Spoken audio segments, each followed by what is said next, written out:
Welcome to our channel వావరుచులు by మీశ్రావ్స్. ఈరోజు వావరుచులో ఒంటికి ఎంతో చలువ చేసి మన పూర్వీకుల ఆరోగ్య రహస్యాల్లో ఒకటైనటువంటి తోడన్నం లేదా చద్దన్నాన్ని చేసి చూపించబోతున్నాను.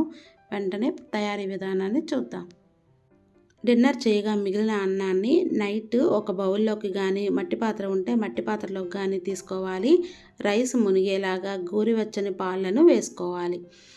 మనం పాలను తోడు పెట్టుకున్నట్లుగానే ఇదే రైస్ పాలలో 1 టేబుల్ స్పూన్ వరకు పెరుగుని యాడ్ చేసుకోవాలి.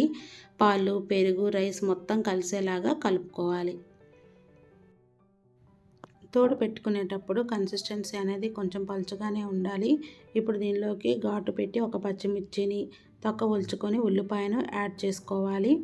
యాడ్ చేసుకున్నాక దీన్ని ఓవర్ నైట్ ఫర్మెంట్ కానివ్వాలి.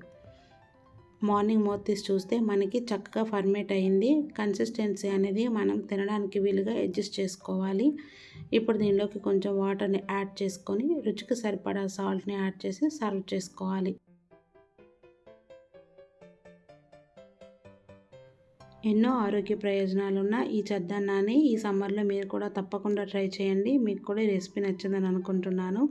మీకు కనుక మా వీడియోస్ నచ్చినట్లయితే వావరుచులు బై మీశ్రావ్స్ ఛానల్ని లైక్ చేయండి, షేర్ చేయండి, సబ్స్క్రైబ్ చేయండి. Thank you for watching.